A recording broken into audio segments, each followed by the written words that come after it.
Chapter 39. The first light of the sun was striking the white-painted houses of Marshavar when Will and Umar finally reached a vantage point above the town. They had climbed for several hours in the pre-dawn dimness, following narrow animal tracks to one side of the township, then angling back until they emerged 50 meters above it, with a perfect view of the comings and goings of the townspeople. Now they surveyed the town. A low wall ran around 3 sides. The fourth was protected by the cliffs themselves. There were watchtowers raised at intervals along the wall, but there was no sign of any sentries. Will remarked on the fact, and Umar shook his head contemptuously. The townspeople are too lazy to mount guards, and the Tuolagi believe there's no enemy within hundreds of kilometers. Smoke from cooking fires was rising from many points around the town. Mixed with the acrid wood smoke was another aroma that set Will's taste buds alight. Fresh coffee was being brewed in kitchens throughout the town. Men and women were beginning to stream out of the town, heading down the winding road to the flatlands below, or to terraced fields on the mountainside itself. Will pointed to them and raised his eyebrows. "Field workers," Umar said in response to the unspoken question. "They grow maize and wheat on the flatlands, and fruit and some vegetables in the terraces." There was no shortage of water in Marshavar. A series of wells tapped into an underground stream that ran through the mountains. Some of this was piped to the terraces, some all the way down to the fields. It was a complex irrigation and cultivation system, and Will had seen nothing like it in his time in the dry, arid country. "Who built all this?" he asked. Umar shrugged. "No one knows. The terraces and aqueducts are hundreds, maybe thousands of years old. The Aridi found them and restored the town." "Well, in any event, they give us an opportunity," Will said. Umar glanced at him and he continued. "With all those workers moving in and out each day, we can infiltrate some of your men into the town. I figure if they go in ones and twos, we could get up to 50 men in over the course of a day." "And then what?" Umar asked. "They could make contact with the townspeople and hide among them. Surely the people of Marshavar will welcome anyone who wants to get rid of the Tuolagi once and for all." Umar looked doubtful. "Not my men," he said. "They'd stand out as outsiders. The locals wouldn't trust them. They'd be just as likely to betray them to the Tuolagi." "But why?" Will's voice rose a little in his frustration at the answer, and Umar made urgent gestures for him to keep his voice down. Sound carried a long way in the mountains. "Sorry," Will continued, "but why would they betray you? You're all the same nationality, aren't you?" The Bedouin shook his head. "We may live in the same country, but we're different tribes. We are Bedouin, they are Aridi. Our ancestors are different, and so are our customs. In general, Bedouin don't trust Aridi, and the Aridi reciprocate. My men would be recognized as Bedouin as soon as they spoke."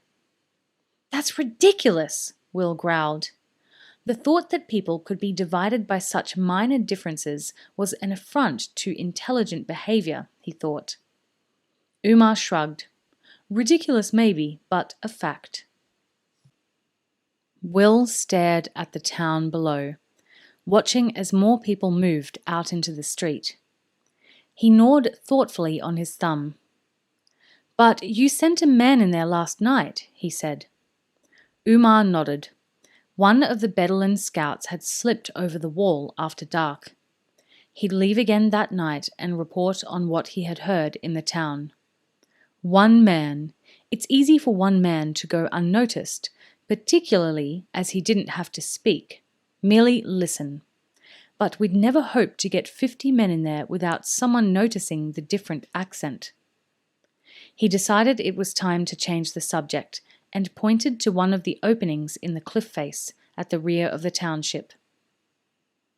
Unlike others of its kind, where the doors had been thrown wide open to receive the fresh morning air, this one remained closed and barred, and a dozen Tuolagi warriors lounged around it.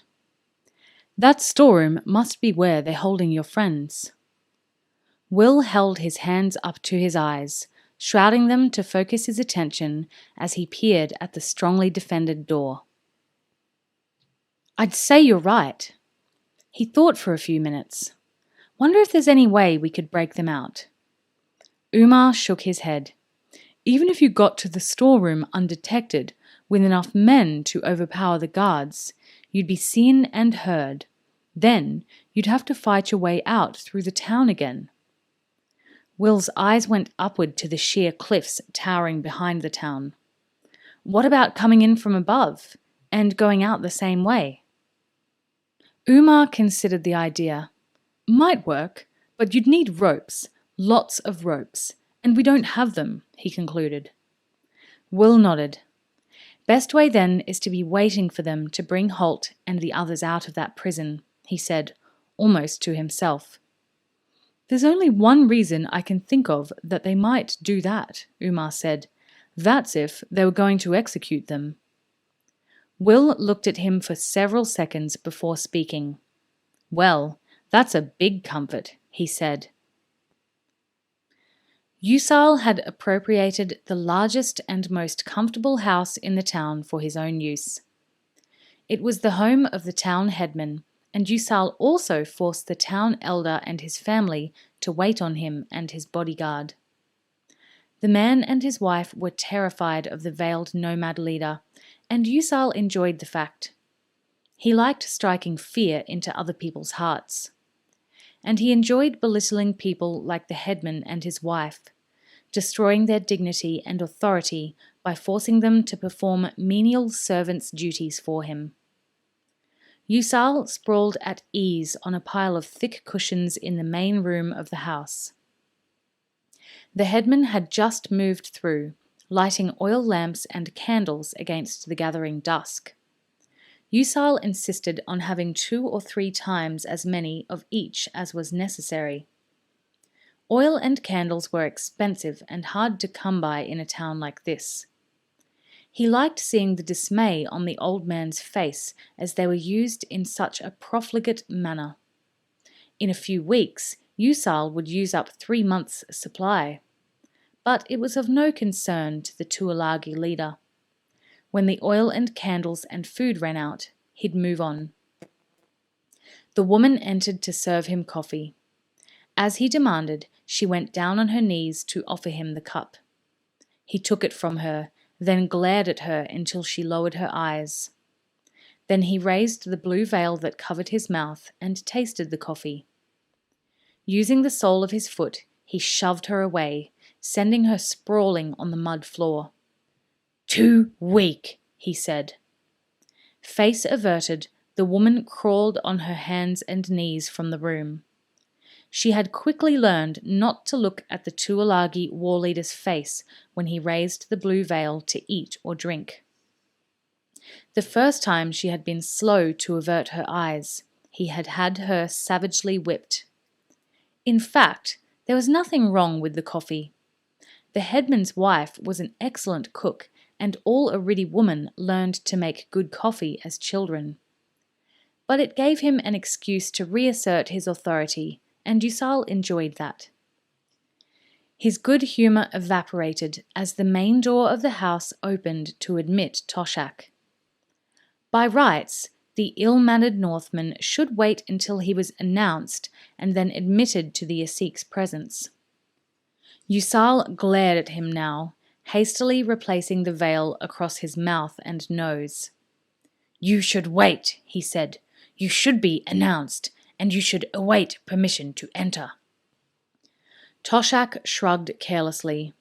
"I'll remember that," he said, in an off-handed manner that told Usal he didn't care a fig about it. "Tell me," he added curiously, "do you ever take that veil off?" He'd seen the quick movement as he entered. He wondered about the blue veil that the Tuolagi wore. Yusal was the only one who never seemed to remove his. Yes, Yusal replied flatly, in a tone that told Toshak there would be no further discussion. In fact, there was no concrete reason why Yusal wore the veil all the time. Some believed that his face was horribly disfigured, others that it was not the face of a human. He kept the veil on to keep the rumours and the uncertainty alive. It added to the aura of power and mystery that helped keep people in fear of him. Toshak dismissed the subject, realizing Yusal wasn't going to discuss it any further. He took a small object from inside his vest and tossed it to the Asik. "Look what I've got," he said. "I left a few men behind to search the foreigners' campsite. They just came in with this." Yusal turned the object over in his hand. It was a small box containing the missing seal that Evelyn had carried. "I figured she must have had it with her, and it was nowhere on her or in her belongings. That left only one possibility. She hid it before they surrendered. It was a pretty barren site, so it wasn't all that hard to find." Beneath the veil, Yusal smiled in deep satisfaction. He decided he could forgive the Northerner for his boorish manners. "That is excellent. Well thought out," he said. "Now we can complete the warrant," Toshak pointed out. "That's 66,000 reals of silver." 33,000 each, the Tuolagi whispered, savouring the words and the amount. But to his surprise, Toshak shook his head. 66,000 for you, he said. "I don't want any of it. Consider it compensation." "Compensation? For what? What do you want me to do?" Yusal asked. He wasn't accustomed to having people hand over such massive amounts of money. But Toshak had decided it was worthwhile.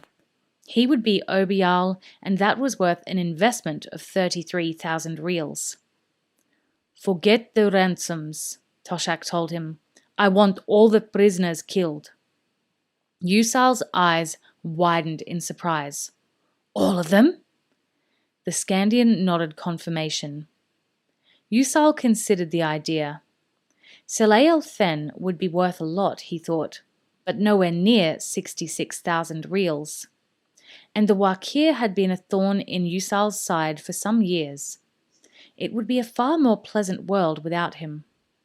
A replacement might not be so energetic about pursuing the Tuolagi when they raided. Yes, he thought, a world without Saleh el-Then would be a better place. As for the Scandians and the young Araluan, he had no qualms there, but it would be a pity to kill the girl. "Why the girl?" he asked. "She'd be worth a lot in the slave markets." "I want them all dead because I want no loose ends," Toshak replied. "The girl has influential friends in Araluan, and the Araluans are friends of Erak's. Slaves can escape or be unsold, and when I'm Obayal, I don't want any rumors starting that I was behind Erak's disappearance. If she's dead, there's no chance of that." Yusal nodded thoughtfully. It made sense, he realized. The chance that the girl might one day escape and find her way back to Araluan was a slim one. But it was a chance. Better in situations like this, to be sure. Besides, he thought, a mass execution would be a good lesson to the people of Marshabar. Like the Blue Veil, it would add to Yusal's own legend and mystique. "Very well," he said eventually, "but if we're going to kill them all, we might as well make an occasion of it." Toshak shrugged. "Do as you wish," he said. "Occasion or not, as long as they're all dead, I'm happy."